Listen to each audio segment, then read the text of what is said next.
Broadcasting live from WOUB TV in Athens, this is Newswatch. Money to create jobs and improve infrastructure is on the line tonight. Good evening, I'm Chelsea Sick. Thanks for joining us. The Appalachian Regional Commission is a program cut in President Trump's budget proposal. The newest budget cut doesn't just cut funds from ARC, it kills the program altogether. WOUB's Tony Heim tells us how local government officials are working to keep those cuts from happening. Ohio University, Hocking College, Casa Nueva. These are just some of the local institutions that have benefited from the Appalachian Regional Commission. Created in 1965, the ARC has helped fund projects in 13 states while helping over 25 million citizens directly or indirectly. But if President Trump's proposed budget is passed, the program would be eliminated. We would lose a lot of potential, revenue or investment from the federal government to enable our region to create jobs and to provide basic infrastructure in their communities. In the past 5 years, Athens County alone has received over $1 million in grants from the ARC. This money has gone towards a variety of programs, including an adult career center, multiple water treatment facilities, and most recently, the McKinley Mill Road extension. According to Councilwoman Chris Fall, this program is a must for not just Athens, but all of Appalachia. It was brought into being because the Appalachian area has been a historical poor area for many generations, and it was trying to provide the capacity and build capacity in the communities themselves. Athens City Council isn't the only one fighting the cuts. All the Appalachian states are busy writing letters, as a collective voice to go forward, with the same. It's basically telling the same story that we really feel that the ARC is critical to our moving forward when it comes to economic development throughout the Appalachian region. One study conducted in 2015 for the ARC noted significant progress has been made, but a lot needs to be done before the Appalachian area is deemed on par with the rest of the country. The resolution was proposed by Councilwoman Chris Fall and will be discussed at further council meetings.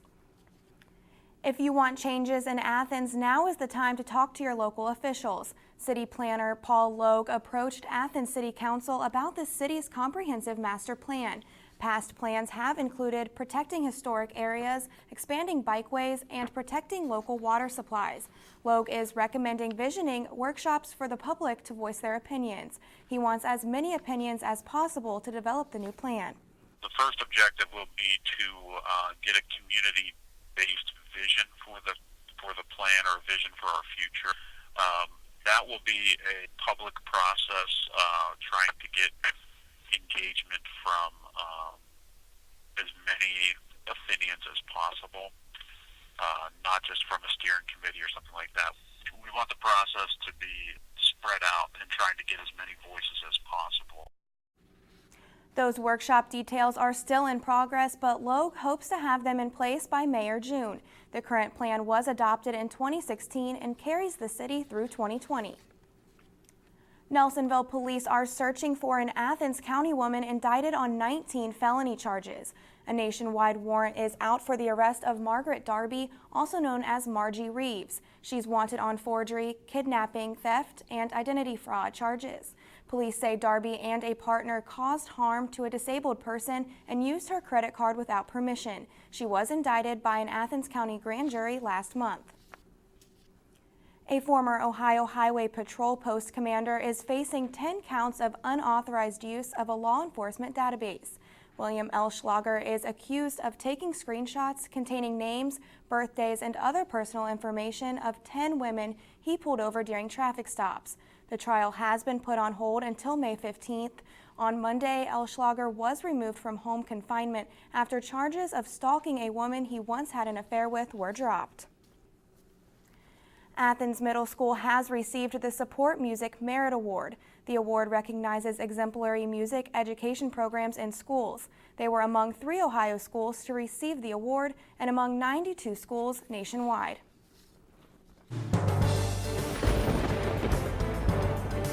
From the Newswatch Weather Center, I'm Matt Thigpen. Today was a beautiful day after those showers and thunderstorms moved in yesterday evening for our evening commute, where we've dried out nicely and we've got those northeast winds bringing in that nice cooler air at 6 miles per hour. 66 right now in Athens. We see our dew point right now at 42. That's a comfortable dew point to have for this time of the year, especially.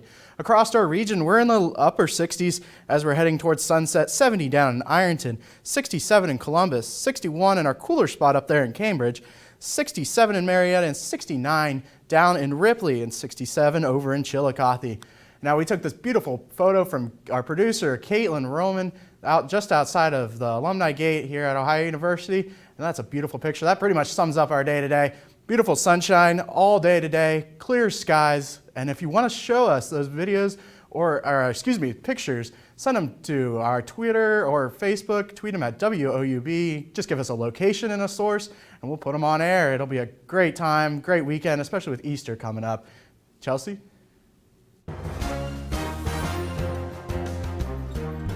An Ohio student is being charged with 2 felonies after bringing a loaded gun to school. A pistol was found in a book bag inside of a locker at Lyndon McKinley High School on Monday.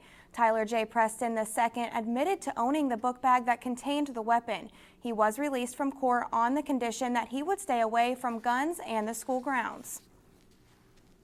More than 300 construction jobs and millions of dollars in tax revenue may be coming to Vinton County. A large-scale solar energy project is being planned for the county by Invenergy, which is a Chicago-based power and energy corporation. The center would feature solar panel grids stretching across more than 1,000 acres.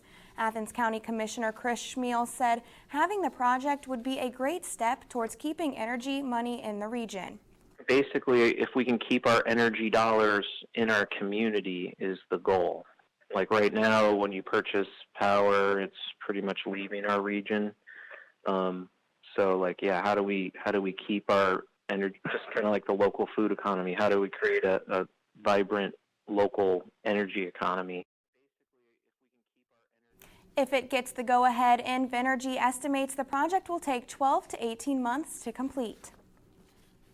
A chemical manufacturer is suing a county commissioner for attempting to recover money more than 3 years after a spill contaminating drinking water in 9 West Virginia counties.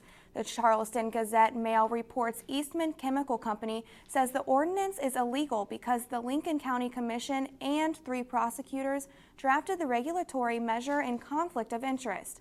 The company says one of the lawyers attempted to coerce a cash settlement larger than the jurisdictional amount in exchange for foregoing a lawsuit over the spill. Betsy DeVos rolls back an Obama student loan protection. We'll bring you the details. And tension between the U.S. and Russia continues to spike, the latest on Rex Tillerson's meeting with his Russian counterpart. These stories and more when Newswatch returns.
As tensions between the U.S. and Russia appear to be nearing Cold War levels over the situation in Syria, the United States' top diplomat is in Moscow meeting with top officials there, including President Vladimir Putin.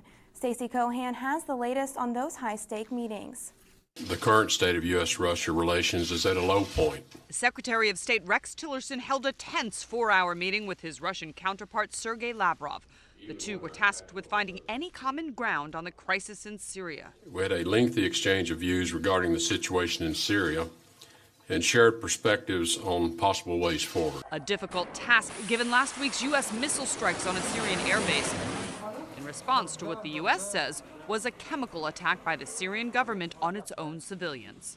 Lavrov signaling Russia wants more information. We have said that there needs to be a very thorough investigation into this incident, which has become the subject of many speculations. But Tillerson is confident the attack was directed by the Assad regime. That the recent chemical weapons attack carried out in Syria was planned, and it was directed and executed by Syrian regime forces. On Fox Business, President Trump said we wouldn't have a problem in Syria right now if it weren't for Russia supporting Bashar al-Assad. Frankly, Putin is backing a person that's truly an evil person. And I think it's very bad for Russia. In an interview, Russian President Vladimir Putin was pessimistic about the current relationship with the U.S., saying in part, the working level of confidence in Russian-American relations, especially at the military level, under the administration of Donald Trump, has not improved, but rather worsened. In Washington, I'm Stacey Cohan. Tillerson echoed Putin's remarks, saying that there is low level of trust between the U.S. and Russia, adding that the world's two foremost nuclear powers cannot have this kind of relationship. Education Secretary Betsy DeVos is rolling back an Obama administration student loan protection. According to Bloomberg, Obama issued memorandums last year requiring the government's Federal Student Aid Office to do more to help borrowers manage or even discharge their debt. DeVos formally withdrew that memo yesterday, saying it was inconsistent and full of shortcomings. During Obama's 8 years, some 8.7 million Americans defaulted on their student loans. David Bergeron, a senior fellow at the Center for American Progress, says DeVos's move, quote, will certainly increase the likelihood of default. On Wall Street today, stocks slipped with the Dow down nearly 60 points. Here's a look at stocks of local interest.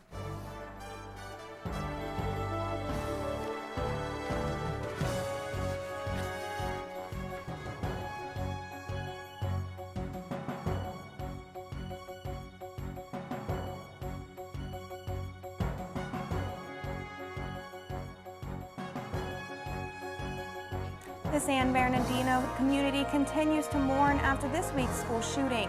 How one victim's family is grieving and calling attention to a rare genetic condition. That story's still ahead. And we might be dry now, but we might have some wet eggs on for those Easter egg hunts. All next in my extended forecast.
From the Newswatch Weather Center, I'm Matt Thigpen. Well, we almost reached 70 degrees today. We hit a high of 69, just above normal. Around 60 degrees is our normal high. We hit our low of 49 degrees earlier this morning. Our low for normal should be around 34 degrees. Right now in Athens, we see 66 degrees. Those mostly sunny skies as we're heading towards sunset here in about another hour. Northeast winds bringing in cooler air and drier air after those thunderstorms moved through last night, coming in at 6 miles per hour. Across our region, we're in the mid to upper 60s, 70 down here in Ironton. That's our lonely spot near 70. 69 in Ripley. We have 61 up here in Cambridge, 62 in New Lexington. And we're going to keep these dry conditions across our region for the rest of our week.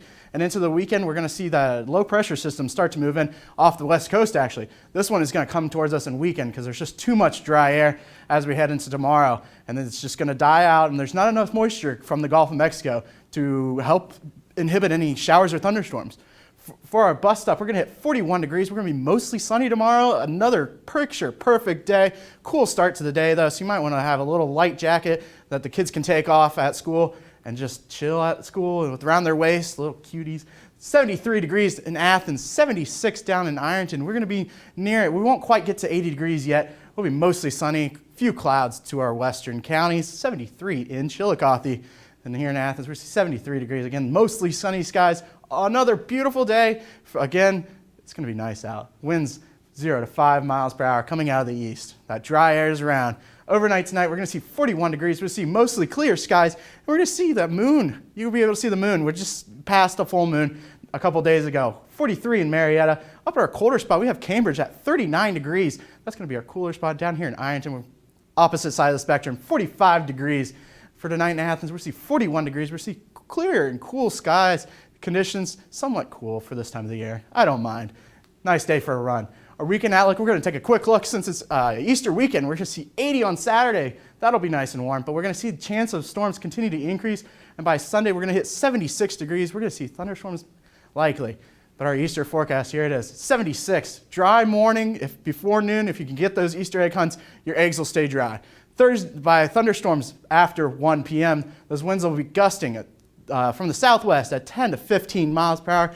And as we take a look at our extended forecast, we're going to see 77 on Friday, 80 by Saturday, and by Sunday we're going to see 76 degrees. Again, the showers and thunderstorms start to move in by 1 p.m., 69 on Monday. And for the next work week, looks back in the messy pattern, rain and thunderstorms Wednesday and Tuesday. Chelsea? Thanks, Matt. A community is in mourning after a deadly shooting at an elementary school in California. The attacker shot and killed his estranged wife, who was who was a teacher at the school, before turning the gun on himself. 2 students were also struck, one of them fatally. The young boy's family, amid their grief, is calling attention to the genetic condition he suffered from in life. Christine Lazar reports. 8-year-old Jonathan Martinez endured a lot in his short life. He had heart surgeries and lived with developmental delays. He was born with a rare genetic condition called Williams syndrome. The family wants, in memory of Jonathan, for our nation to be aware and conscious of what is Williams syndrome. While grieving their only son, Martinez's parents asked the superintendent of San Bernardino City Unified to tell the world about the syndrome that landed their boy in the special needs classroom where he was fatally gunned down. Unlike disorders that can make connecting with your child difficult, children with Williams syndrome tend to be social, friendly, and endearing. Dr. Linda Randolph is the head of the Division of Medical Genetics at Children's Hospital Los Angeles, which treats patients with Williams syndrome. A very common medical problem is certain kinds of heart defects, particularly involving the aorta, the main artery that leaves the heart. But other heart problems can also occur. They can also have kidney problems, high blood pressure, imbalance in the calcium levels in the blood. A fundraising page has been set up for funeral costs and for meals for Martinez's family. Donations soared to more than 6 times the goal of $10,000 by afternoon. The Williams Syndrome Association out of Michigan released a statement today on the family's desire to bring awareness to the rare and potentially fatal disease. In a world where individuals are against one another and taking deadly actions every day, we could all learn a great deal from those with Williams syndrome, whose most extraordinary gift is the gift of natural joy and understanding, and their incredible ability to share their joy with everyone they meet. The second student wounded in the attack, a 9-year-old boy, is doing well and improving in condition. North Park Elementary School remains closed. And now we'll toss it over to Megan for a look at sports. Hello everyone, I'm Megan Vanslow, and coming up, the Ohio softball team suffered a heartbreaking loss this afternoon despite a great performance by Savannah Jo Dorsey. Stay tuned for the whole game details. And the Cleveland Indians had a glorious home opener last night when Michael Brantley doubled home Francisco Lindor with 2 outs in the 10th inning. A full recap is also next on Newswatch. And here's a look at what's coming up tonight on your public television station.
Welcome back, I'm Megan Vanslow. Playoff hockey is here. Tonight, the Columbus Blue Jackets are out for redemption against the reigning Stanley Cup champion Penguins.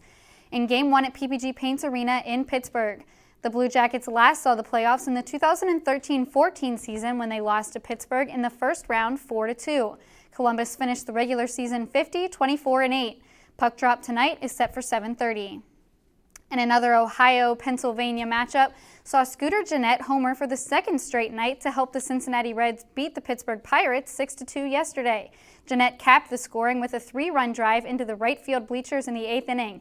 Drew Storen pitched in the 6th for the win, and Raisel Iglesias closed up shop for his 3rd save. The Reds will go for the sweep in Pittsburgh tonight at 7:05. Michael Brantley doubled home Francisco Lindor with 2 outs in the 10th as the Cleveland Indians beat the Chicago White Sox 2-1 yesterday in their home opener. Brantley could only watch during the Indians' postseason run due to injury, but he's healthy now and made the most of his first home game back. Brian Shaw, who took the loss in Game 7 of the World Series, got the win last night.